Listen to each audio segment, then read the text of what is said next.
Baik, Assalamualaikum warahmatullahi wabarakatuh. Selamat siang pemirsa Tribun Sumsel dan Sri Poko TV dimanapun Anda berada. Saat ini Anda sedang menyaksikan acara Sumsel Virtual Fest atau Live Talk bersama narasumber kita yang sudah hadir di studio maupun yang sudah bergabung melalui Zoom. Kita hari ini akan membahas tentang bagaimana memaknai peristiwa atau peringatan Perang 5 Hari 5 Malam di Kota Palembang. Nah, untuk membahas itu tentu saja sudah terhubung bersama kami beberapa narasumber. Ada Dr. Jane Francois S.Hum MSI Han. Beliau adalah pendiri Defense Heritage Society. Ya, atau disingkat dengan DHS. Nah, siap, Bang. Ya. Selamat siang, Bu Jen. Selamat siang, Bang Eko.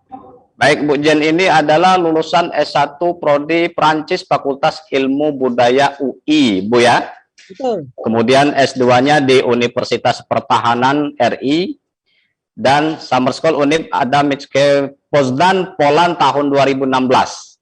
Betul, Bu ya? Betul, Nah, kemudian beliau adalah perempuan pertama dengan gelar Doktor Ilmu Pertahanan dari Universitas Pertahanan RI tahun 2001 dengan disertasi pertama di dunia tentang warisan pertahanan atau Defense Heritage.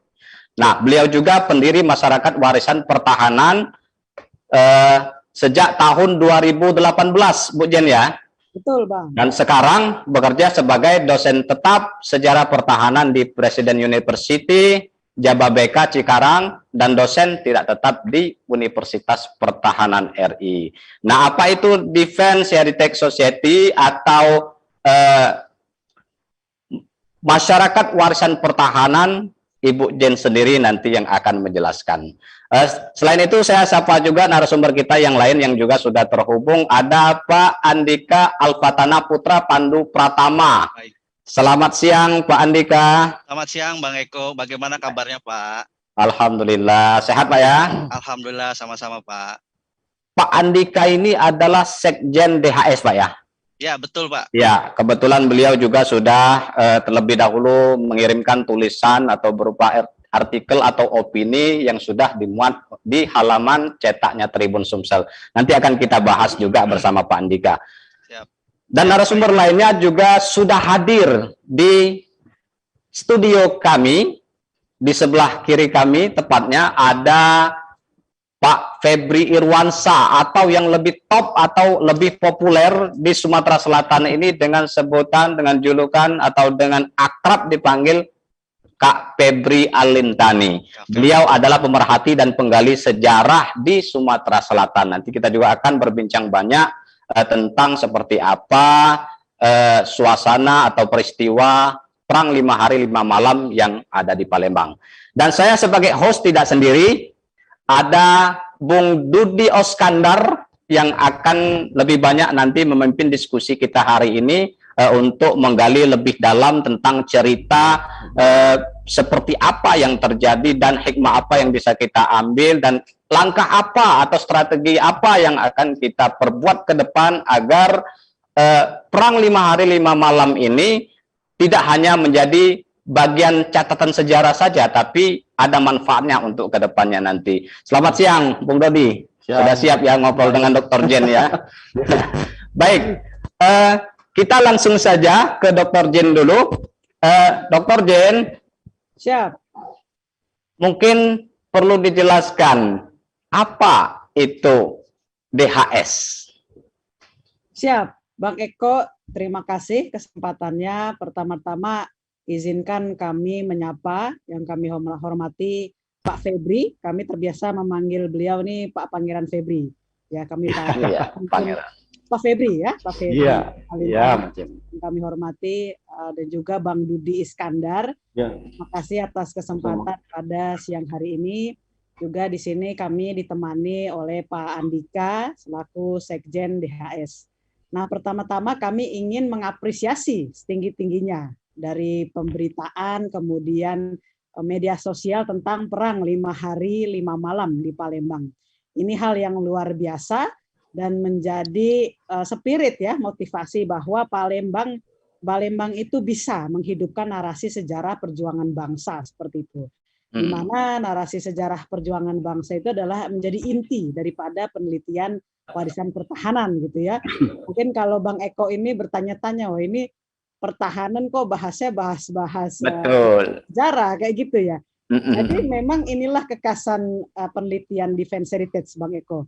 Bagaimana pertahanan itu tidak hanya melulu hard power seperti itu ya, tapi juga soft power. Soft power di sini apa maksudnya? Maksudnya adalah bagaimana sejarah dan budaya itu menjadi kekuatan kita, gitu, menjadi salah satu modal kita, terutama kalau di sini narasi Perang 5 Hari 5 Malam itu betul-betul dihidupkan kembali oleh komunitasnya Pak Febri dan juga Bang Dudi. Dan kemudian bagaimana masyarakat, terutama anak-anak muda Palembang itu mulai mencintai sejarah. Artinya Palembang ini tidak dibangun loh dalam semalam, tapi penuh berdarah-darah seperti berdarah-darah. itu. Ya, bahkan semua mengorbankan tidak lagi egois ya, tapi mengorbankan waktunya, mengorbankan bahkan nyawanya seperti itu. Jadi kita mulai melihat konteks Palembang dalam hal pertahanan gitu di sini. Dan di sini Palembang menjadi momen juga yang penting, terutama konteks pertahanan nasional. Dan artinya pertahanan tidak hanya milik militer gitu ya, tapi milik sipil juga. Nah itu mungkin pengantar dari kami, Bang Eko. Baik. Sebelum kita lanjutkan, pemirsa dimanapun Anda berada, Anda bisa terhubung atau berdialog langsung ikut acara ini, baik berupa tanggapan atau pertanyaan. Silakan kirim melalui kolom chat yang ada di YouTube Tribun Sumsel, kemudian juga di Sri Poko TV. Anda bisa tanyakan apa yang pengen ditanyakan, kemudian silakan tanggapi apa yang mau ditanggapi. Nanti kita lihat, kita bacakan, kita sampaikan kepada narasumber kita. Satu lagi sebelum saya kembalikan kepada Bung Dudi, saya ingin tanya kepada Bu Jen. Bu, Anda saya lihat sepintas bukan orang Palembang, bukan orang Sumatera Selatan, tapi ada disertasi itu yang fokus pembahasan tentang sejarah yang ada di kota Palembang. Motivasinya apa?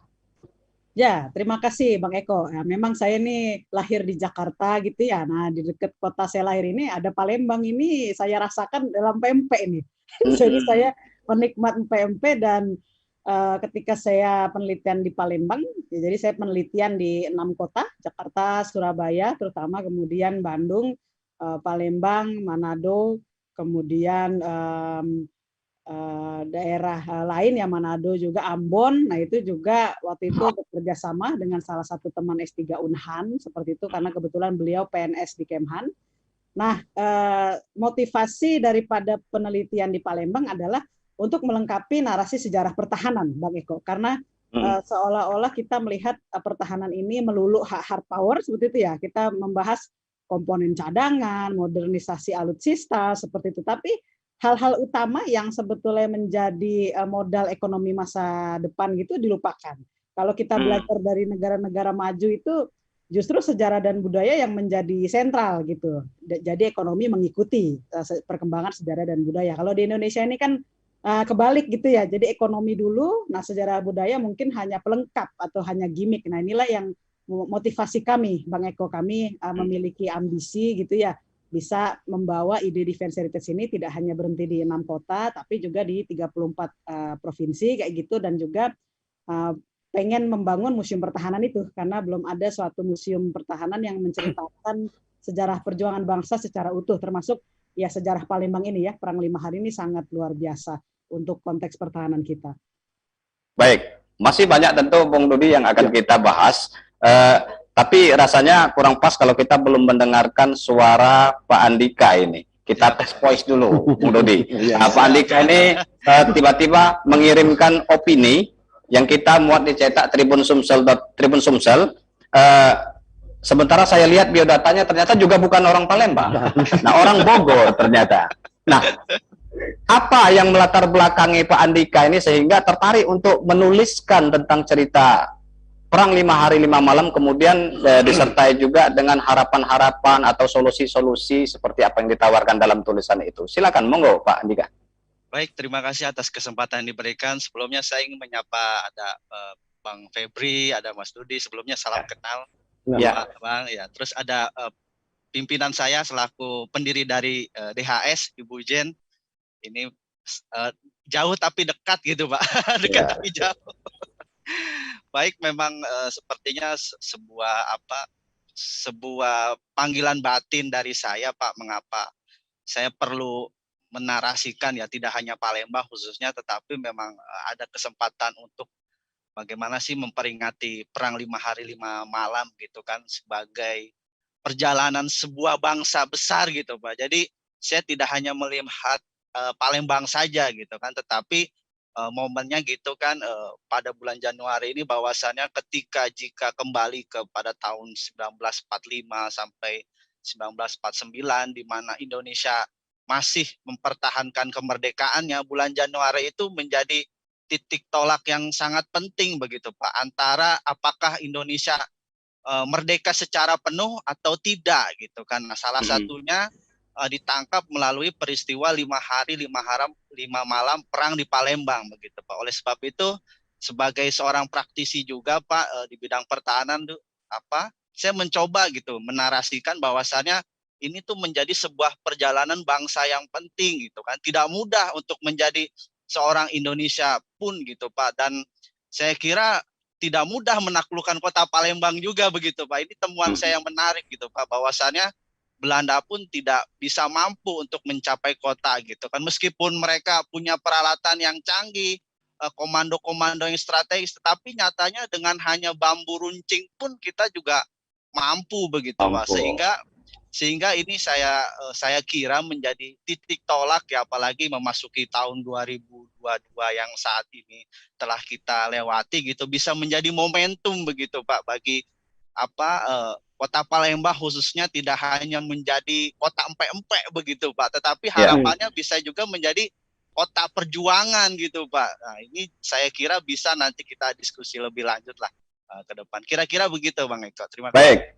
Baik, terima kasih Pak Andika. Pemirsa dimanapun Anda berada, mungkin Anda bertanya, kok ada tema tentang 5 hari 5 malam atau perang 5 hari 5 malam? Seperti yang umum kita beritakan bahwa Januari ini merupakan bulan bersejarah bagi masyarakat Palembang, karena pada tanggal 1 sampai dengan tanggal 5 itulah yang terjadi, ada perang 5 hari 5 malam masyarakat kita, rakyat Palembang melawan Belanda. Nanti untuk urusan itu kita serahkan kepada para pakarnya, tapi saya mau minta tanggapan dulu dari Kak Pep ini. Ada 2 orang pemerhati atau peduli terhadap sejarah yang ada di kota Palembang. Baru nanti dikaitkan dengan apa yang sudah dilakukan orang-orang Palembang untuk melestarikan semangat perjuangan 5 hari 5 malam. Silakan Kak Pep. Baik, pertama tentu kami mengucapkan terima kasih pada Jin ya, juga Pak Andika. Jin beberapa waktu lalu sudah ketemu dan kita diskusi tentang Defense Heritage. Kita mendapat pencerahan dari Jin tentang Defense Heritage.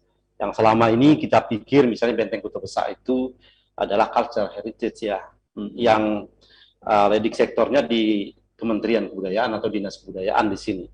Tapi ada perspektif baru depan Defense Heritage, artinya bisa Menhan masuk ke sana.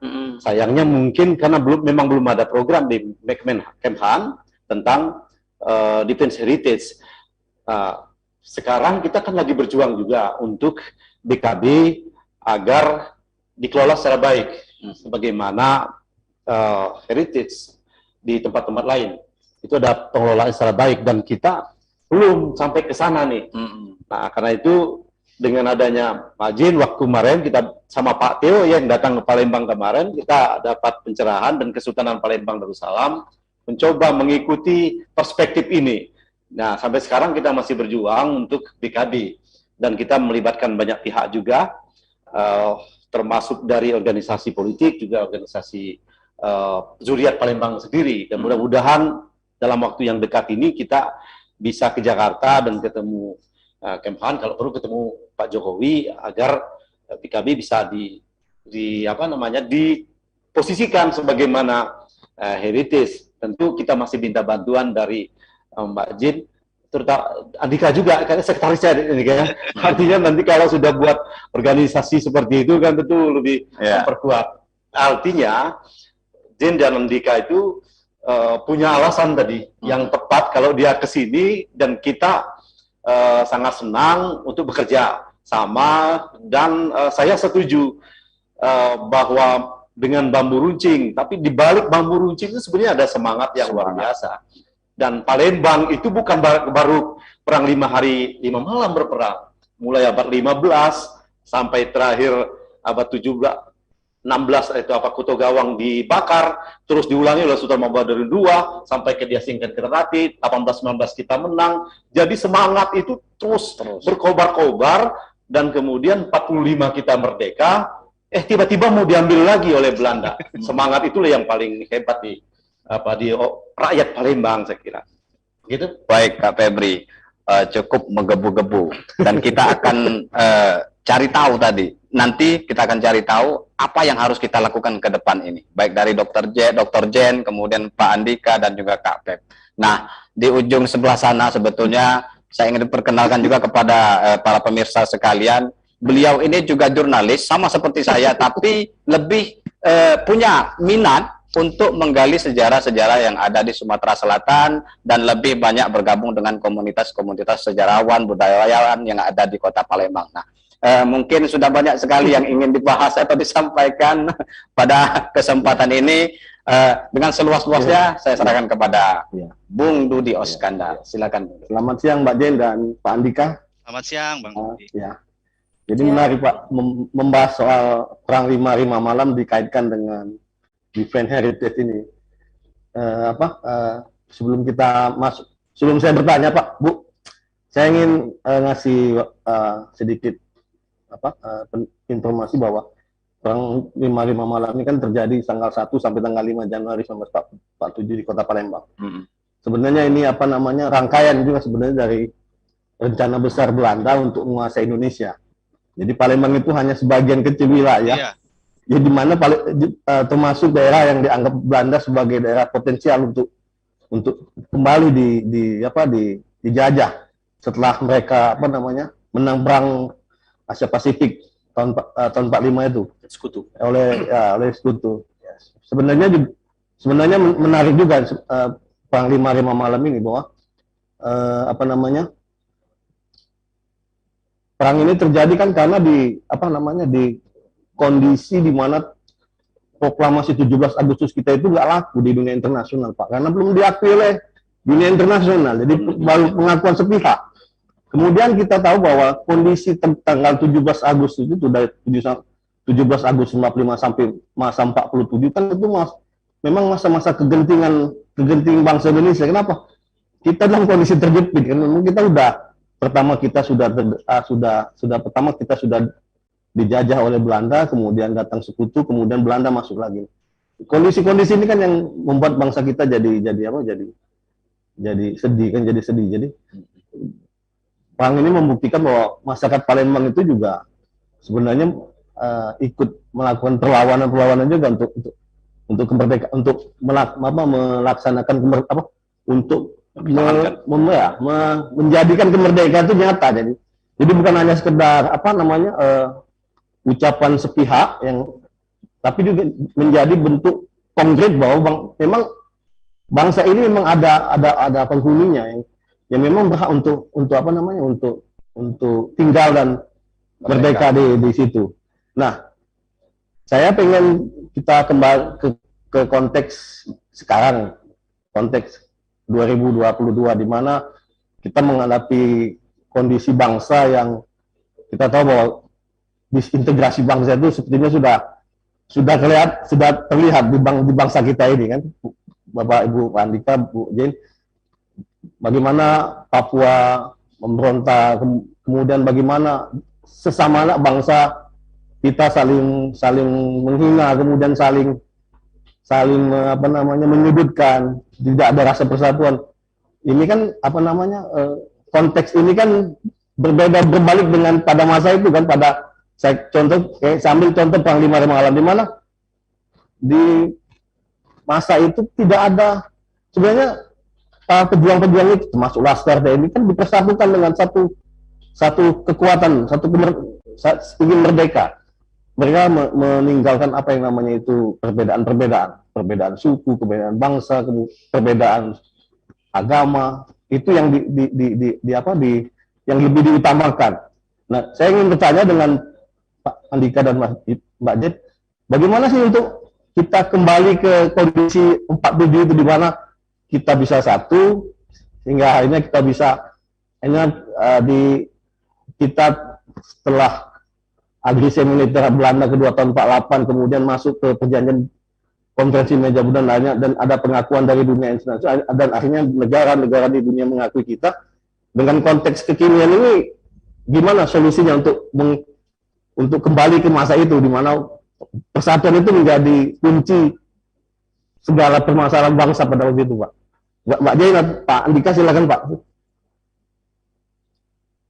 Baik, Bang Dodi, coba saya menangkap apa yang diharapkan dengan saat ini gitu ya, Bang, konteksnya. Ini perlu sekali, Pak, bahwasannya kan banyak sekali di Kota Palembang ini objek-objek sejarah begitu, Pak. Tetapi memang mungkin di beberapa kota ada yang dirawat, tetapi memang saya melihat berdasarkan kajian dokter pertahanan dari Ibu Jen ini belum dioptimalkan begitu, Pak. Sehingga kesannya tuh ya udah bangunan tua tanpa hal yang tidak memiliki apa-apa. Saya kira saat ini perlu dinarasikan begitu, Pak. Perlu dinarasikan, perlu divisualkan. Nah, sehingga bangunan-bangunan sejarah itu terasa hidup kembali begitu, Pak. Salah satunya adalah melalui pendidikan gitu, Pak. Mungkin dalam kesempatan ini saya mencoba bagaimana aspek-aspek sejarah yang berada di Kota Palembang khususnya melakukan melakukan inovasi begitu, Pak, sehingga sejarah tidak lagi membosankan, tidak lagi hanya dongeng gitu. Dengan memvisualisasikan, dengan menghidupkan kembali, saya yakin, Pak, akan menumbuhkan semangat kembali gitu, bahwasannya ini Kota Palembang ini tidak hanya sekedar kuliner atau jembatan Ampera dan Sungai Musi, tetapi kita ada semangat perjuangan gitu, Pak. Orang tua kita yang dahulu adalah pejuang, kok kita dengan mudah terarus disintegrasi informasi yang saat ini mungkin kebenarannya kita tidak tahu. Oke, oleh sebab itu saya kira ini penting, Pak, menghidupkan kembali melalui narasi sejarah, dan saya kira dengan teknologi yang sangat canggih di era saat ini bisa dengan pesan-pesan yang menarik, saya kira bisa menjadi saluran pendidikan gitu, Bang Dodi. Saya kira itu, Pak. Mbak Jen, Pak, silakan, Pak. Ya, makasih Bang Dudi. Saya setuju dengan ketiga pemaparan ya dari Pak Febri tadi menyinggung soal bambu runcing. Jadi kita memang melihat narasi gitu di balik bambu runcing. Adanya semangat ya. Pada waktu itu Palembang adalah salah satu pusat pertahanan Republik Indonesia ya. Kita bisa ingat bahwa tidak lama setelah perang 5 hari ini berakhir, mulai ada pemerintahan darurat, di mana di situ akhirnya dipilih Bukit Tinggi. Tapi pada waktu itu Palembang salah satu distrik pertahanan ya bagi bangsa Indonesia. Makanya kenapa Belanda menyerang Palembang, itu salah satu alasannya itu. Kemudian tadi dari Bang Dudi ya menyampaikan ada semacam rasa khawatir ya melihat keadaan Indonesia saat ini. Saya juga khawatir, Bang Dudi, anak-anak muda Palembang ini tidak tahu gitu bahwa ada perang yang sangat menentukan ya, karena kan kalau kita bicara KMB terjadi sebagai diplomasi pertahanan di tahun 1949, itu tidak akan terjadi kalau Palembang pada waktu itu istilahnya ya sudah menyerah saja gitu ya. Nah, itu jadi memang narasi warisan pertahanan di sini kita tidak melihat menang atau kalah, tapi kita melihat adanya perjuangan itu gitu. Nah, di perang 5 hari ini bisa dibayangkan di awal tahun baru gitu ya. Kita kalau zaman sekarang kita sudah enak gitu ya, mungkin kalaupun pandemi tapi kita ada internet gitu ya, bisa menonton atau bisa melakukan aktivitas lain yang menyenangkan. Pada waktu itu anak mudanya berperang gitu. Nah, itu narasi seperti itu yang saya setuju dengan Bang Dudi, perlu ditanamkan kembali, dan ini masalah mentalitas gitu. Jadi harus terus diulang, direpetisi, dan kemudian ya kalau perlu tadi ya sampai level nasional itu ada kodifikasi bagi defense heritage. Artinya ketika sudah ada kodifikasi secara resmi, maka narasi-narasi perjuangan itu akan lebih diprioritaskan gitu. Jadi tidak hanya narasi budaya tapi narasi perjuangan bangsa seperti itu. Kemudian saya juga setuju dengan Pak Andika tentang konteks program bela negara ya. Jadi kita harus sebetulnya mengusulkan konteks program bela negara yang lebih kekinian gitu. Jadi bela negara itu kan tidak hanya baris berbaris ya, tidak hanya fisik, tapi bagaimana di jati diri kita ini kita bangga gitu menjadi orang Indonesia. Jangan sampai nanti ada pergerakan separatis, nanti ada Palembang ingin merdeka misalnya. Nah itu hal-hal seperti itu yang menurut saya kita perlu menggali lagi gitu ya. Ini kan kita di era digital seperti itu. Kemudian negara-negara maju di luar sana itu bahkan sudah mikir bagaimana ke Mars gitu ya. Sementara kita di sini masih istilahnya berdebat agama, masih kemudian ngurus urusan perut gitu ya, kayak gitu. Nah, hal-hal seperti itu saya setuju dengan Pak Andika, bagaimana itu kita bisa membuat program negara bela negara yang kekinian gitu ya. Dan saya sudah sebetulnya menyiapkan PowerPoint terutama di poin ini, di poin perspektif warisan pertahanan gitu ya. Tadi Bang Febri menyebutkan ada Benteng Kuto Besak ya, kalau kita konteksnya perang 5 hari, itu kan termasuk Benteng Kuto Besak di situ berperang. Jadi betul-betul kalau kita anak generasi muda nanti tanya ya, anak cucu kita gitu tanya, emang betul ya ada perang 5 hari gitu. Itu bukan fantasi ya, artinya bukan suatu legenda atau bukan cerita belaka, tapi betul terjadi. Buktinya mana? Ya itu ada objek-objek defense heritage termasuk Benteng Kuto Besak. Terus bahkan ada di teatrikal di YouTube yang saya tonton itu kan ya, dari komunitasnya Bang Febri dan Bang Dudi kan ada tugu itu ya, tugu peringatan perang 5 hari. Nah itu bagi saya melihat tugu itu sedih sekali. Harusnya pemerintah daerah ada perhatian, artinya tugu itu bisa direvitalisasi menjadi lebih baik ya, lebih megah seperti itu ya. Artinya itu simbol gitu loh, itu simbol ikon di mana Palembang berjuang gitu demi Indonesia. Tanpa itu tidak akan ada PDRI dan kemudian tidak akan ada KMB kan gitu. Jadi kalau kita lihat sejarah tuh harus runtut gitu ya, harus runtut, kemudian harus secara satu kesatuan utuh, jadi tidak setengah-setengah gitu. Jadi perang 5 hari kalau Palembang waktu itu udah menyerah saja ya sudah, akhirnya tidak ada PDRI kan gitu, tidak ada perlawanan lagi. Nah akhirnya Indonesia tidak menerima rekognisi. Tapi kan karena tadi kita berperang, berjuang, kemudian muncul pemerintahan darurat di Bukit Tinggi, kemudian kan ada diplomasi KMB kan. Nah itu jadi kayak gitu. Jadi itulah objek-objek warisan pertahanan di Palembang menurut saya termasuk Benteng Kuto Besak itu perlu mendapat perhatian lebih dari pemerintah. Nah itu mungkin Bang Eko. Ya. Terima kasih Mbak. Tapi saya ingin tanya lebih lanjut lagi soal narasi-narasi sejarah yang semakin lama semakin hilang di Republik ini Mbak. Mungkin kalau kita tarik ke belakang, mungkin zaman-zaman pejuang masih banyak, mungkin narasi itu masih kuat. Mungkin zaman-zaman Orde Baru awal itu mungkin narasinya masih kenceng. Tapi ke sininya ke 2002 ini kok semakin lama semakin jauh narasi sejarah kita ya. Itu dampaknya kemana-mana saya lihat. Pertama pembangunan tidak lagi melihat sejarah daerah tersebut. Jadi saya lihat banyak di Indonesia itu pembangunan itu berdasarkan ini aja, sudah berdasarkan kemauan kepala daerah, tidak melihat sejarah daerah tersebut, tidak lihat lagi budaya yang berkembang di masyarakat. Nah kalau Mbak Jen melihat narasi-narasi berkurangnya narasi sejarah di Republik ini, bagaimana Mbak menanggapinya? Dan kedua gini Mbak Jen, apakah nanti ke depan nanti konsep defense heritage ini nanti juga kita perkenalkan mungkin dengan presiden atau dengan DPR RI untuk ya tidak-tidaknya ada payung hukum lah Mbak, payung hukum untuk menjadikan ini sebagai dasar dalam setiap kebijakan, terutama kebijakan pemerintah daerah, sehingga ketika membangun itu tidak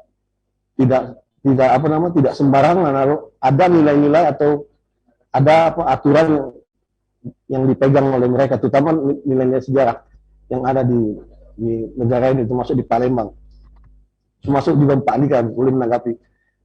Ayo silakan Pak. Iya siap Bang Eko. Kalau saya ambisi tentu ada ya Bang Eko. Saya tetap ada ambisi seperti itu bahwa Indonesia bisa kodifikasi warisan pertahanan baik di Kemdikbud maupun dalam bentuk legal hukum lainnya, dan juga ada ambisi juga membangun museum pertahanan seperti itu.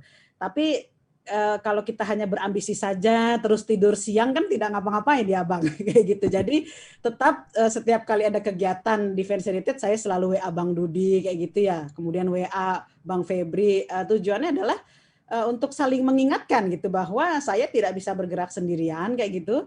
Juga di daerah mungkin tidak bisa bergerak sendirian. Jadi di sini kunci kolaborasi gitu ya. Kalau kata Prof.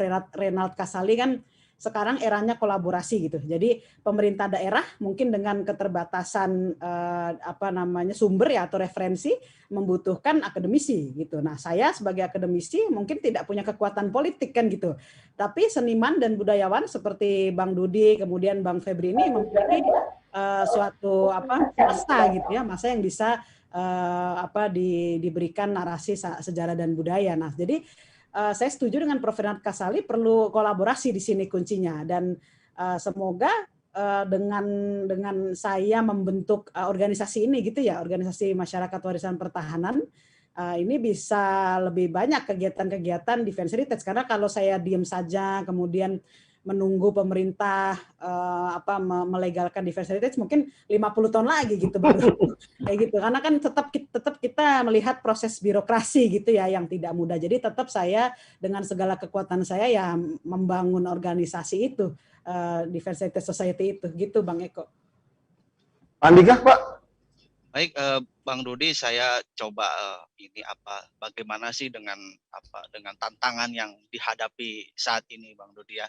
Saya kira saya mencoba melalui opini yang saya ke Tribun, paling tidak langkah satu Pak, sebelum kita berbicara terlalu jauh bertemu dengan pemangku kebijakan, hal yang pertama perlu dilakukan adalah bagaimana khususnya masyarakat Palembang ini tumbuh gitu Pak, rasa cinta tanah airnya, rasa bela negaranya terhadap kotanya sendiri gitu Pak, tidak peduli atau tidak mau tahu gitu. Nah, salah satu upaya yang saya kira rasional saat ini ditempuh itu lewat pendidikan gitu Pak. Selain lewat pendidikan, mungkin kan dengan teknologi saat ini saya kira Bang Dudi, Bang Febri bisa menggambarkan bagaimana sih perang itu terjadi gitu kan, bagaimana sih runtutan sejarah itu terjadi, sehingga saya kira menarik gitu kan jika saat ini bisa ditransferkan kepada anak-anak, kepada para siswa-siswi gitu, sehingga mereka tuh bisa menumbuhkan rasa cinta gitu kan, rasa cinta tadi bahwasannya untuk menjadi Indonesia tidak mudah loh, bahwasannya untuk merdeka ada perjuangan orang tua kita yang saat ini memang saya miris ya dengan saat ini dengan budaya orang lain yang diagung-agungkan gitu, bahwasannya kita punya warisan yang sangat mahal gitu kan. Saya kira ini bisa menjadi sebuah nilai jual gitu Pak, bahwasannya kota Palembang tidak hanya sebatas kota empe-empe mungkin yang saat ini, tetapi ada basis perjuangan, bahwasannya ini kota perjuangan juga loh, bahwasannya kita adalah bagian dari membesarkan Indonesia gitu kan. Salah satunya lewat upaya pendidikan begitu Bang Dudi. Kira-kira begitu Bang Dudi. Iya. Jadi kita memulai dulu lah yang sudah ada ya. Jadi iya betul. Jangan terlalu tinggi dulu ya. Siap. Ini jadi artinya Palembang duluan yang mulai. Kita beralih ke Kak Febri, karena Kak Febri yang kemarin itu yang mengonsep kegiatan peringatan Perang 5 Malam. Kita sekalian nanti Kak Febri soal kemarin kegiatan itu sama apakah selama ini juga pernah diadakan kegiatan-kegiatan yang tujuannya peringatan yang sama Kak waktu itu? Pertama tadi aku nanggapi, pertama tahun 47 kita punya musuh bersama namanya Belanda. Karena itu kita bersatu, kita sudah berharap merdeka, tahu mau menjajah lagi. Nah itu kan kebersatuan dengan semangat yang tinggi, dan kita bisa menahan serangan mereka dengan senjata yang luar biasa canggih. Semangat kebersatuan ini adalah sesuatu yang sangat berharga bagi bangsa ini. Dan ada pengorbanan di sana. Ada darah, ada air mata, ada nyawa, harta. Semangatnya sudah ada dalam sejarah itu. Nah, semangat ini kita butuh sekarang. Semangat kebersatuan itu, kesatuan. Tetapi kita tidak bisa menggunakan semangat luar biasa itu kalau kita tidak mengingat itu, tidak mengadakan kegiatan-kegiatan seperti itu. Kita tahu bahwa sejarah terutama sejarah lokal di Palembang hampir tidak ada. Secara lokal, kita tahu dulu. Secara lokal tidak ada, dan perang 5 hari 5 malam ini tidak pernah kita peringati. Hanya ada beberapa komunitas saja. Saya ingat tahun 2012 misalnya ada komunitas bikin teatrikal di sepanjang jalan. Tahun berapa kita bikin cuma doa bersama. Paling-paling lalu ada sahabat cagar budaya misalnya bikin diskusi-diskusi kecil 10 orang, 20 orang di spot-spot itu. Tentu itu perlu ya, sama arti, tetapi tidak masif gitu. Ada banyak orang, jutaan orang atau generasi di Palembang yang tidak mengetahui itu. Nah kemarin itu artinya kita itu kepingin memperingati sudah sangat lama dulu. Ya, mungkin udah 15 tahun ini kita sudah bagaimana cara kayaknya kemarin, apalagi pandemi kemarin kita tidak lakukan lagi doa bersama itu. Akhirnya ada salah seorang yang memantiknya aja sebenarnya. Justru penjual bakso gitu. Oh gitu. Karena namanya itu ada nama dari itu apa namanya? Alat yang digunakan gitu. Dia nanya, dia orang Jawa juga, bukan orang Palembang. Dia tanya, "Bang, itu perang 5 hari 5 malam kapan?" Saya bilang 1 Januari, 3 minggu lagi nih. Kenapa? Kau mau ini? Kita peringati. Mau Bang, tunggu aja undangan. Lalu kita ngundang 2-3 hari setelah itu kita undang beberapa orang. Terus ternyata animonya sangat besar. Saya komunitas Jeep, komunitas Vespa kita kumpul bergulir terus sampai terakhir ada 56 komunitas. 56 komunitas. Ya. Nah, dengan koordinasinya Kesultanan Palembang Darussalam. Jadi ada 56 komunitas dan sifatnya gotong royong saja. Artinya ada memori kolektif yang kita jadikan sebagai pemicu itu adalah sejarah perang melawan Belanda, semangat waktu itu. Saya bilang, waktu itu bergotong royong dan risikonya mati. Sekarang kita bergotong royong sekedar mengingat saja. Masa tidak bisa? Jadi apa yang kita lakukan? Ya terserah. Saya contohkan, saya andaikan kita seperti bikin, itu ada namanya, kalau di empowerment atau konsep pemberdayaan itu namanya teori dongeng buat sob batu. Jadi seorang motivator, seorang yang memberdayakan itu buat sob batu. Jadi ada batu di dalamnya, ada air saja. Jadi ada orang bertanya, ini mau bikin apa? Mau bikin sob. Nggak mungkin batunya aja. Terus gimana caranya? Ya harus ada sopnya, Bang. Kalau ada sopnya, kamu ada sop? Ada, bawa sini. Terus yang lain juga, nggak mungkin ada sopnya aja. Kalau nggak ada, misalnya ayam gitu, daging gitu ya. Kamu ada daging, saya nggak punya, tapi tetangga saya punya, ya bawa ke sini. Akhirnya yang nanya itu melengkapi ini. Saya bilang kita tidak perlu berpikir standar. Apa jadinya saja. Jadi kalau itu jadinya porsi kecil, ya porsi kecil. Jadinya porsi besar, tidak memaksa. Ternyata luar biasa. Animo masyarakat dan kegiatan itu berjalan dengan sukses. Gotong royong itu ya? Gotong royong. Dari bantu-bantu dari. Nah, ya ini juga gotong royong ini juga mengambil nilai pada masa lalu. Pada masa lalu kan gotong royong kita Bersama. Pembauran juga kan dari seluruh etnis. Kalau kita lihat tokoh-tokoh perang 5 hari 5 malam bukan cuma orang Palembang. Ada Adnan Kapaugani orang Bukit Tinggi. Ada Bambang Utoyo orang Jawa, ya kan? Ada dari Simbolon, dari Batak, juga dari Komring, ya, Afrikai, Komring. Ada Yahya Bahar segala macam yang di situ. Tongju. Ada Alam Shah, Ratu Prawira Negara, ada Lampung. Ada juga orang Malaysia yang ketembak di sana. Nah, artinya gotong royong itu juga menghilang.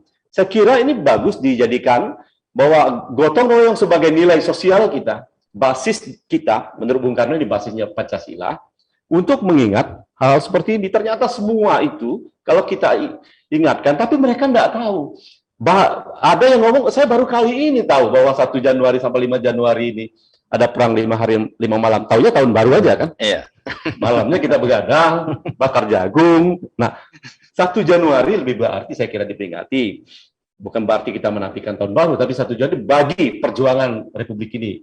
Karena Palembang bagian dari kota yang diperhitungkan oleh Nika waktu itu, Belanda waktu itu, selain dari Medan kalau di Sumatera. Begitu. Baik. Bung Budi, sebelum kita lanjut untuk ke Dr. Jen, kemudian Pak Andika, Kak Pep, itu kita sudah terima pertanyaan dari viewer kita. Ini dari Nopiani Lisma. Mau tanya baik untuk Mbak Jen maupun Kak Febri. Dalam perang itu biasanya kan ada tokoh pahlawan ya. Tampaknya ini juga tenggelam, tak terangkat dalam sejarah dan nyaris terlupakan. Nah, adakah pejuang perempuannya? Itu pertanyaannya. Adakah pejuang perempuannya? Karena saya tahunya itu Dr. Akagani. Apakah ini pejuang di perang 5 hari 5 malam? Dan sejumlah nama pejuang Palembang yang namanya diabadikan sebagai nama jalan, seperti Kapten Arif Pai, Haji Abdul Rozak. Nah, gimana itu Mbak dan Kak Febri? Nah, kita ke Dr. Jen dulu. Ya, terima kasih pertanyaannya ya. Jadi kalau konteksnya di sini warisan pertahanan, artinya perang ini perang betul-betul melawan penjajah gitu ya, bukan perang melawan bangsa sendiri. Nah, ini konteksnya melawan penjajah dan pertahanan semesta, artinya rakyat dengan tentara gitu ya, TNI pada waktu itu. Dan jangan lupa TNI lahir dari rakyat gitu ya. Jadi Kesatuan Gabungan TNI ada dari Kenil, Peta, TKR, BKR gitu ya, dan kemudian di beberapa daerah juga ada Laskar Hizbullah, Gabungan Ulama dan Santri. Jadi di sini apakah kalau kita mau tahu dengan detail apakah ada perempuan, saya yakin ada pejuang perempuan. Namun itulah kita perlu menggali dengan lebih detail, artinya dari pejuang-pejuang yang sudah terkenal, misalnya Majen TNI Purnawirawan Dr. Akagani, betul, beliau punya peran untuk menghentikan perang pada waktu itu justru ya. Setelah 5 hari beliau merasa sudah cukup gitu. Ini Belanda sudah mulai bergeser pertahanan dari daerah Palembang. Walaupun secara definisi perang itu ada menang dan kalah gitu ya, tapi fokusnya adalah tetap perjuangan. Nah, pada waktu itu Dr. Akagani menyelesaikan perang. Justru makanya kenapa terkenal perang 5 hari ya karena sudah selesai seperti itu. Dan juga ada tadi disebutkan nama-nama tokoh-tokoh dari istilahnya termasuk Dr. Akagani sendiri dari luar Palembang ya. Itulah ciri khas pertahanan semesta. Jadi kita tidak berfokus pria atau wanita atau pangkat jenderal atau bukan jenderal atau TNI atau bukan rakyat ya. Pokoknya kita Indonesia gitu berperang gitu melawan penjajah yang istilahnya kok ngotot banget gitu ya, sudah kita memproklamasikan diri merdeka, mereka masih ngotot gitu, masih merasa Indonesia bisa disusupi gitu ya, dan pertahanannya bisa dilemahkan, terutama di daerah-daerah Surabaya dengan pertempuran 10 November itu, kemudian di daerah-daerah Ambarawa dan Salatiga dengan pertempuran Ambarawa, juga di Palembang perang 5 hari ini. Nah itulah, jadi di sini fokusnya kepada narasi perjuangan. Tentu kalau kita cari arsipnya dengan detail ada, saya yakin ada pejuang perempuannya.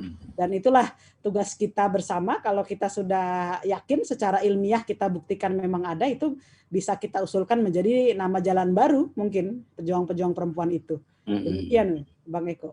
Baik, ada juga yang bertanya melalui YouTube Sri Puku TV, ini dari Distiliana, yang bertanya kepada Kak Febri nih, Kak Feb. Kak Febri yang lebih banyak berkecimpung di Sumatera Selatan, mungkin bisa menjelaskan apa saja yang sudah dilakukan oleh pemerintah Kota Palembang untuk membantu lestarinya semangat perjuangan perang 5 hari 5 malam ini.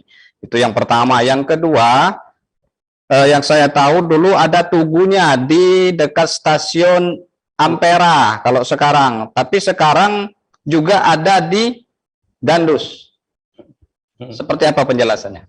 Pertama tadi ya, bahwa itu tokoh perempuan hari ini itu kita punya rencana untuk mengunjungi 2 tokoh. Satu tokoh laki-laki, Pak Ruslan Usman, umurnya sudah 93 tahun di Pelaju. Yang kedua, Cek Mole. Cek Mole itu di 19 Hilir, tokoh perempuan juga umur 40 tahun, kawan Akagani. Jadi ada tokoh perempuannya itu ya, yang masih hidup itu ada 1 orang. Dan saya kira banyak sekali tokoh perempuan yang pada waktu itu posisinya tidak berperang, tapi misalnya juru rawat dia ya, PMI gitu ya. Nah itu juga pejuang saya kira. Kalau tanpa itu, nah misalnya Akagani itu dia di Sungai Jurju, lalu datang ke Bukit Caritas untuk dengan motor Harley, dia untuk memeriksa tentara-tentara di situ, ditembak di Bukit Caritas, dibawa ke rumah sakit klinik Ibnu Sutowo di Jalan Dempo, kemudian dirawat oleh perempuan-perempuan yang merawat itu, kemudian dia melarikan diri ke Sungai Jeruju dan kena mortir di sana, meninggal di situ. Itu Akagani. Jadi tokoh-tokoh itu. Rifai ya. Kalau Akagani itu dia di Jakarta sebagai Menteri Kemakmuran waktu itu. Pada hari kelima datang ke Palembang untuk mewakili Republik untuk berunding agar ada gencatan senjata. Kalau menurut Pak Ruslan Usman, sebenarnya Belanda itu sudah hampir kalah. Sudah hampir kalah, lalu dia mau berunding. Coba kalau dia menang, pada posisi berendam, mungkin Belanda tidak mau berunding, katanya, karena hampir kalah gitu ya. Hanya semangat kita luar biasa. Yang kedua, apakah pemerintah punya perhatian sepanjang ini? Hanya kalau kita ingatkan, wah itu harus diperingati gitu oleh pemerintah gitu. Tapi belum ada wujudnya, belum ada support khusus gitu. Ya, artinya baru sampai sebatas kata saja ya. Baru itu. Indikatornya apa? Mengenai Tugu. Kita punya Tugu, salah satu pejuang kita yang ditembak ketika 1 Januari itu pertama kali ditembak, meninggal itu di situ, Joko Suroyo di Jembatan Ampera. Dulu belum ada jembatan ya. Di situ salah satu pertahanan juga kena tembak 1 Januari 47 itu Joko Suroyo di sana. Kemudian dibuat Tugu di situ. Lalu Jembatan Ampera, dia di samping Jembatan Ampera. Sekarang dibuat LRT, terjepitlah di antara dua bangunan raksasa ini, sehingga hampir-hampir tidak kelihatan. Itu juga banyak yang menyayangkan itu. Jadi artinya ada pembangunan kota justru menutup sejarah perjuangan. Tadi yang disampaikan oleh Dudi tadi, mungkin itu maksudnya ya. Ada pembangunan sesuai dengan selera pemimpin, tapi tidak mengindahkan sejarah. Ketika digandus itu juga bagian dari basis perjuangan, karena itu ada Tugu di sana. Terus juga sebelumnya itu kita punya tank di Cinde, depan Cinde. Ya. Nah, karena SEA Games, karena ada hajatan besar kita, maka itu juga dipindah. Itu juga disayangkan. Seharusnya punya itu di depan kuburan Nangling itu, pemakaman Nangling itu. Itu juga terjadi peristiwa besar. Dan Kapten Eripai tertembak di sekitar Jalan Pagar Alam di sana. Makanya ada nama jalan Kapten Eripai. Cerita itu. Oke, masih adakah lagi yang ingin bertanya? Tidak ada lagi? Iya. Di YouTube Sri Puku TV? Oke, mungkin nanti kalau ada waktu ya kita sampaikan lagi pertanyaan. Kita ke Pak Andika dulu nih. Bagaimana kajian Pak Andika ini untuk mempertahankan nilai-nilai perjuangan atau semangat perang 5 hari 5 malam ini, kemudian bisa dipahami, kemudian diterapkan dalam kehidupan generasi muda saat ini, Pak Andika? Baik, terima kasih Bang Eko. Saya senang rasanya Bang Fabri, Bang Dodi gitu kan, ada Bujen juga. Ini semakin hidup begitu Pak, diskusi semakin sore semakin hidup, dan saya kira bisa memberikan perspektif ya ke depan gitu. Tapi memang saya mencoba saya melihat sebuah pelajaran berharga ya Pak, bahwasannya Indonesia itu satu, bagaimana bisa mempertahankan kota Palembang itu mempunyai taktik begitu Pak. Ini taktik gerilya ini merupakan sebuah warisan gitu kan, bagaimana mempertahankan kota gitu, dan ini juga merata gitu Pak, bahwasannya taktik gerilya ini kan juga suatu pengetahuan gitu, bagaimana kita mempertahankan suatu wilayah gitu kan, sehingga Belanda tidak mudah gitu Pak. Nah, selain itu juga kan saya kira melalui supaya generasi saat ini memahami program bela negara ya Pak, tetapi memang tidak hanya baris per baris gitu Pak. Bagaimana si kegiatan peringatan 5 hari 5 malam ini, pertempurannya divisualkan, dinarasikan begitu Pak Bang Eko, sehingga anak-anak itu juga tertarik dengan sejarah gitu Pak. Nah, selain itu juga kan selain saya melihat kajian saya kemarin saya kirim juga bahwasannya penting sekali kita Indonesia ini jago berdiplomasi begitu Pak. Nah, itu juga salah satu temuan saya begitu bahwasanya dengan eh, bahasa yang saya kira sudah menjadi kebiasaan kita gitu Pak, mampu bernegosiasi gitu Pak, sehingga saat ini Indonesia pun menjadi sangat kuat gitu Pak untuk merebut. Saya agak jauh ke selanjutnya gitu Pak, ketika merebut Irian Barat pun juga Indonesia pun berdiplomasi gitu Pak, tetapi tidak hanya sekedar diplomasi, selain diplomasi todong senjata juga begitu Pak. Jadi sehingga Irian Barat pun juga bisa direbut gitu. Artinya warisan-warisan ini perlu dihidupkan kembali. Saya kira Bang Febri selaku budaya setempat serta Bang Dodi bisa gitu melakukan kolaborasi sehingga anak muda maupun siswa-siswi gitu menarik gitu Pak. Tidak hanya sekedar bacaan buku saja gitu, tetapi dengan kreativitas yang tinggi saya kira akan sangat tertarik gitu Pak. Apalagi ditambah media sosial yang sangat menjamur gitu kan, saya kira akan sangat menarik gitu Pak bagi generasi milenial. Begitu Bang Eko. Baik, saya sepakat dengan Pak Andika bahwa semakin sore diskusi kita semakin menarik sebetulnya. Tapi memang kita dibatasi oleh waktu. Tapi masih ada sisa beberapa menit lagi untuk kita bersama mendengarkan kembali penjelasan dari Dr. Jen ini, sebelum nanti tanggapan Kak Febri tentang upaya visualisasi tadi ya.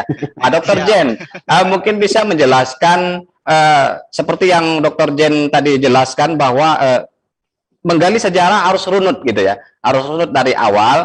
Saya juga sudah terima sebetulnya materi dari Dr. Jen, mungkin secara singkat saja bisa dijelaskan dari apa yang akan disampaikan Dr. Jen melalui materi itu. Silakan Dr. Jen.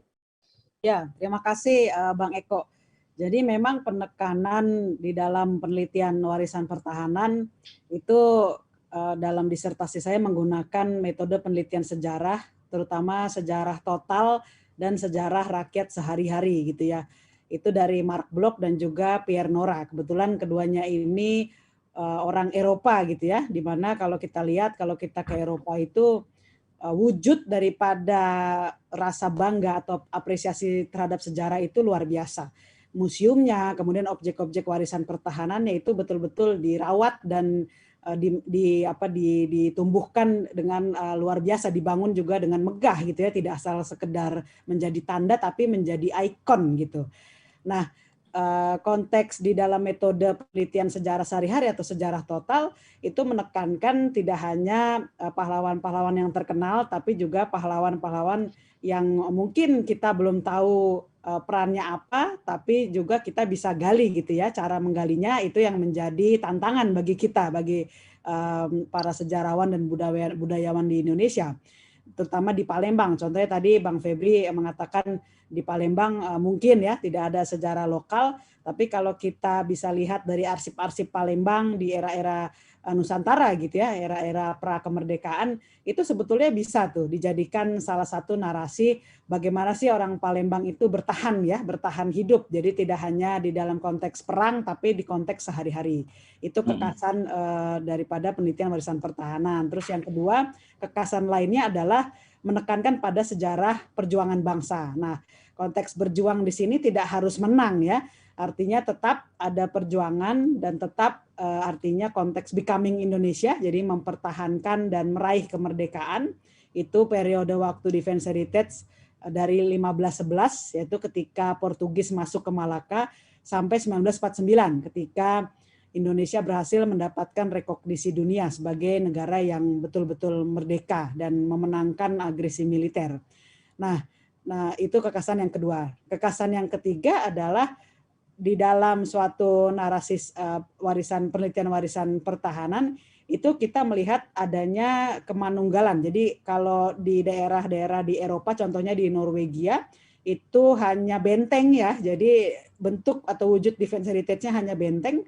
Nah, di Indonesia kekasannya adalah bentuk atau wujudnya tidak harus benteng gitu. Jadi kalau ada Bapak Ibu, teman-teman semua di sini kemarin yang berkesempatan ikut teatrikal yang dibuat komunitasnya Bang Dudi ataupun Bang Febri bisa melihat gitu bahwa jalanan itu yang menjadi saksi daripada Perang 5 Hari, ya itulah termasuk defense heritage, atau mungkin rumah-rumah yang dipakai tempat perawatan darurat, atau mungkin masjid mungkin yang ada di sana, atau daerah-daerah gitu. Bahkan kalau di waktu perang Ambarawa kan ada pesantren gitu ya di situ yang ikut menjadi bagian. Nah itu, jadi itu kekhasan defense heritage Indonesia. Kalau di daerah Eropa cenderung defense heritage-nya hanya benteng gitu. Kalau di kita ya itu karena Sisan Kamrata, kemanunggalan TNI dengan rakyat, TNI lahir dari rakyat, jadi banyak objek defense heritage tidak hanya dalam bentuk benteng, tapi rumah, mungkin masjid ya, tempat beribadah, kemudian jalanan. Kalau di Surabaya kan ada jembatan merah gitu ya. Nah itu mungkin 3 kekhasan daripada penelitian warisan pertahanan yang menurut saya perlu diakui ya, karena sangat berbeda dengan warisan budaya. Istilahnya nih beda kamar gitulah dengan penelitian warisan budaya. Demikian Bang Eko. Baik, terima kasih Dr. Jen. Kita langsung ke Kak Febri ya. Tapi nanti setelah Kak Febri kami minta kepada Dr. Jen untuk memberikan rekomendasi apa kepada pemerintah Kota Palembang agar Perang 5 Hari 5 Malam ini tidak hanya sebatas sejarah saja. Sebelum itu kita ke Kak Febri dulu untuk menanggapi upaya visualisasi atau menarasikan cerita itu sejauh ini seperti apa Kak Febri? Ya, sejauh ini kita tentu ada kawan-kawan yang bergerak di visual ya, di visual ada terutama pada para YouTuber yang kebetulan kita buat komunitas ini juga terlibat milenial gitu ya. Jadi mereka dalam tanda kutip kita racuni terus kalau ketemu gitu ya. Kalau ketemu kita racuni ini, dan mereka ternyata tertarik buat itu ya. Jadi kita bersyukur bahwa kawan-kawan YouTuber itu kemarin ada dari forum aliansi media sosial juga sudah terlibat di IG di mana-mana, sehingga kita lihat ini cukup masif ini. Itu salah satu upaya kita. Dan kemudian juga ada salah satu warung bakso tadi yang sudah mencoret dindingnya itu, melukis dindingnya dengan peristiwa Perang 5 Hari 5 Malam. Jadi 5 hari itu mereka bikin kronologis, tapi dilukis dindingnya seperti itu. Nah, ini juga tentu yang makan di situ juga kaum milenial. Itu juga salah satu yang bisa efektif untuk itu. Dan kemudian media-media mainstream ini kan hari ini juga mungkin karena ada peringkat 1 sampai 5 itu kan. Iya, betul. Kalau nggak lupa juga kita kan. Jadi ini saya kira untuk tahun ini adalah titik tolak yang baik untuk kita melangkah ke depan. Tahun depan kita coba bikin konsep yang lebih tertata lagi, lebih menarik dengan basis gotong royong. Dan kemarin pemerintah daerah, baik provinsi maupun kota sudah mengatakan nanti kita anggarkan antara percaya dengan tidak. Tapi kita berharap bisa diwujudkan tahun depan sehingga gotong royong kita ada basis masyarakat ditambah pemerintah sehingga itu lebih bagus lagi.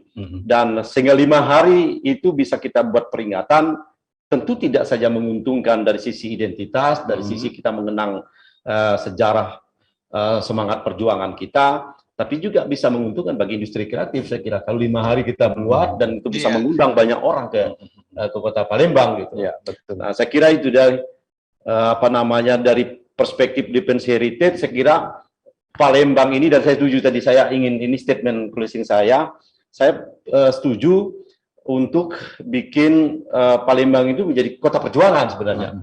Saya kira Palembang itu punya defense heritage yang sangat lengkap, dari mulai kerajaan, kesultanan, Jepang, ada gua Jepang yang tidak terurus juga di mana-mana. Ada 2-3 lokasi di sini ya, Dudi ya. Ada gua Jepang dan juga benteng Belanda, ya benteng Kota Besar tentu. Ini menjadi artinya PR-nya Jin untuk di Kota Palembang. Saya kira kalau kita diteruskan bertahun-tahun ini, Pak Jin, kita bisa lakukan pengkajian di sini. Kemarin hanya ke benteng Kota Besar, tapi belum ke gua Jepang di area Kuning dan sebagainya.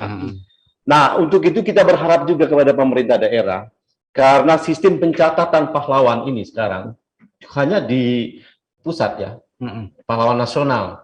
Tapi kita usulkan agar ada pahlawan daerah. Pahlawan daerah. Jadi tugasnya nanti kita mengidentifikasi pahlawan 45, 47, bahkan masa kesultanan, lalu di SK-kan, dilegalisasi oleh pemerintah daerah, inilah pahlawan daerah. Terlepas apakah pahlawan pusat itu mengakui pahlawan nasional tidak, paling tidak kita sudah mengakui dahulu. Karena sebanyak pahlawan kita hanya diakui cuma 2, Akagani dan Sultan Mahmud II sekarang. Terima kasih. Baik, kita langsung ke Dr. Jen ini. Rekomendasi untuk pemerintah daerah sekaligus closing statement. Silakan Dr. Jen. Ya, terima kasih Bang Eko. Kalau kami pada prinsipnya siap ini ya, saya dengan tim di sini ada Pak Andika, kami siap gitu untuk berkolaborasi baik dengan kegiatan-kegiatan dari Bang Febri maupun Bang Dudi, juga baik dari pemerintah ya, Pemda. Karena kalau kita lihat secara boleh dikatakan positive thinking gitu ya, kita bersikap positive thinking bahwa warisan pertahanan di Palembang yang tadi disinggung lengkap sekali ya, itu menjadi potensi pariwisata gitu. Jadi kita mulai melihat apa sih dampaknya gitu ya, apa sih manfaatnya untuk mempelajari warisan pertahanan bagi masyarakat Palembang secara umum gitu ya. Ya, kalau saya melihatnya ada potensi pariwisata di situ, di mana di dalam PPT kami ya, kami sudah menyebutkan di sini pihak-pihak yang perlu ya mendukung untuk narasi warisan pertahanan. Ada mungkin dari pimpinan daerah ya, ada Dinas Kebudayaan, Dinas Pariwisata, Dinas PUPR, Tim Ahli Cagar Budaya, Kepala Kejaksaan Negeri, Ketua DPRD, kemudian Komandan Kodim, Kapolres, Ahli Warisan Pertahanan, Tim Organisasi Masyarakat Warisan Pertahanan, Kepala dan Kurator Museum Akagani, perwakilan seniman dan budayawan Palembang, tokoh adat, agama, dan masyarakat Palembang, juga semua perwakilan komunitas anak muda Palembang. Nah, aktor-aktor utama yang tadi kami sebutkan menjadi punya beban gitu ya, punya beban untuk bisa memajukan Palembang dalam konteks, kalau kita mau konteks ekonomi ya artinya kita mulai memajukan pariwisata melalui adanya potensi-potensi warisan pertahanan yang lengkap di Palembang, dari mulai kerajaannya ada, dari bentengnya ada, dari gua ada, narasi sejarah perjuangan ada, dari perangnya ada ya. Kalau Bapak Ibu ingat, kita cenderung mengenal perjanjian Linggarjati ya, di Kuningan di Jawa Barat. Kemudian kita cenderung mengenal KMB yang terjadi di Belanda. Tapi apakah Bapak Ibu tahu itu ada perjanjian antara TNI dengan Belanda itu terjadi di Palembang di tahun 48. Nah, saya tidak mau memberikan doktrinasi atau tidak mau memberikan langsung ya apa yang terjadi. Nah, bisa googling dulu sendiri, dan itulah narasi sejarah perjuangan yang menurut saya perlu diangkat dan perlu dinarasikan ulang untuk memajukan Palembang. Demikian, mungkin salam bela negara dari saya. Baik, terima kasih banyak Bu Jen. Pemirsa dimanapun Anda berada, memang betul ternyata membahas sejarah itu tidak cukup hanya 1-2 jam saja. Sangat-sangat menarik dan sangat panjang sekali penjelasan yang perlu kita dapatkan. Tapi sayang sekali waktu juga yang membatasi kita. Saya harus mengucapkan terima kasih kepada Dr. Jen, Pak Andika, kemudian juga Kak Febri, Bung Dudi yang sudah hari ini bersedia menemani saya untuk menjadi host di sini. Ya, mudah-mudahan kita berharap apa yang menjadi harapan Bu Jen, kemudian Pak Andika dan juga Pak Febri bisa terlaksana atau setidaknya terwujud dalam waktu dekat. Pemirsa, itu saja perjumpaan kita pada sore hari ini. Terima kasih Anda sudah bergabung bersama kami. Mohon maaf ada beberapa pertanyaan yang mungkin tidak sempat kita bahas, tidak sempat kita sampaikan kepada narasumber kita. Kita akan berjumpa di lain waktu. Terima kasih. Saya Eko Ade Saputra, mewakili kru yang bertugas hari ini mengucapkan Assalamualaikum warahmatullahi wabarakatuh. Waalaikumsalam.